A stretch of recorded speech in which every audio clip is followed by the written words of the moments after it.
Orion Drift has massive potential, but it's being held back by some major issues. From widespread toxicity and absurdly overpriced cosmetics, there's a lot to talk about. So today, we're diving into the biggest problems in Orion Drift. Let's start with the problem that almost everyone agreed on: the overwhelming toxicity in the game and the poor moderation of the game. If you played more than 5 minutes of Orion Drift, you've definitely run into slurs, harassment, or just straight up bullying. I can't count the amount of times I've entered a lobby only to hear someone drop the N-word or trash talk another person for no reason. And here's the worst part: most of the time, nothing is being done about this. I've heard stories of people reporting this kind of behavior with videos and screenshot proof directly to the mods and nothing happening. These people are in the game, still saying the same stuff, still ruining the experience for everyone else. Meanwhile, I've seen people get banned for something as harmless as grabbing a moderator. No, not in the weird way that we all are thinking of, just interacting with them in the game, and somehow it gets labeled as inappropriate behavior. This kind of inconsistency creates a horrible environment. Players feel like they have no one to go to when there's a real issue, and to be fair, I'm not saying every mod is bad. I've seen legitimate bans for rule breaking, but the moderation team is way too small and not everyone on it is doing their job well. And yes, there are other solutions that they aren't using. Take their other game Gorilla Tags and the AI moderation tools that they're using to help combat voice chat toxicity. Orion Drift could and should implement something similar before the community tears itself apart. The next point was brought up by the Crystal Sun on Discord, who put it perfectly: the lack of communication and prioritization. We hear nothing until 2 days before release, and it ends up being poorly designed mess and then pushed aside for new content. The devs say that they want to build a game alongside the community and that they care about transparency, but their actions don't line up. Right now, players have no clue what is actually being worked on, and updates seem random. When we do get new news, it's last minute and often disappointing. It's hard to trust the devs are listening when the only consistency that we get is a weekly parkour update and more $20 cosmetic packs. It's gotten to the point where some players have decided to make Trello boards just to track leaks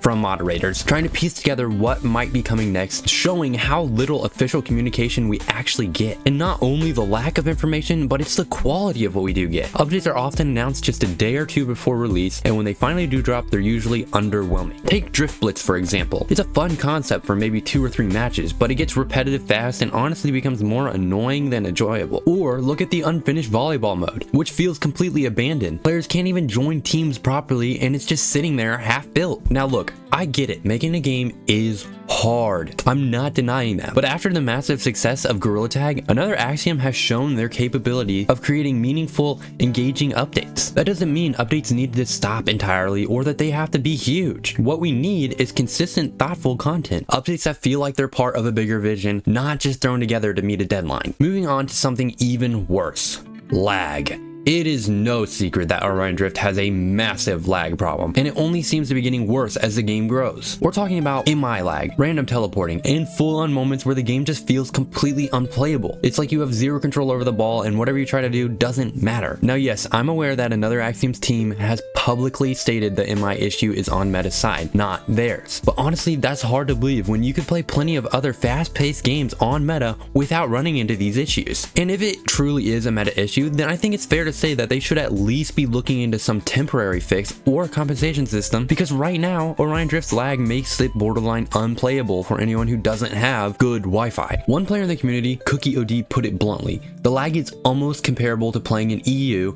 and I'm in NA. Whether it's a meta issue or something deeper within the game, this level of instability needs to be addressed fast before it drives more players away. The final and probably most talked about issue besides toxicity is the state of cosmetics and customization. As it stands, your main options for earning cosmetics are either through grinding out the weekly parkour challenge or coughing up $20 for a pack with 4 items. And let's be honest, most of these items don't feel that special. One person from the Discord summed it up perfectly: the fact that a lot of the customization is locked behind a weekly parkour or just being plain lucky is super annoying. Not to mention that seemingly everything else is locked behind $20 paywalls, which is a problem on its own. And it really is a problem. The current system feels less like rewarding players for playing the game and more like a frustrating grind, or worse, a pay to flare situation. On top of that, there's not much variety in the cosmetics. Hats are rare, color choices are limited, and the patterns that we do get feel similar to others. With that being said, I do want to be fair here earlier, Orion Drift is still in early access and there's a lot more content on the way. I fully understand that it takes time to build, balance, and polish, and I know the devs have plans to extend customization and everything else down the line, but that doesn't mean the current issues shouldn't be talked about. If anything, now is the perfect time to raise these concerns so the devs know what people want. So those are the biggest issues in Orion Drift that you and I are concerned about right now. If there's something I missed or you disagree with anything I said, let me know down in the comments and I'd love to hear your take. Thanks for watching. I'll see you in the next one.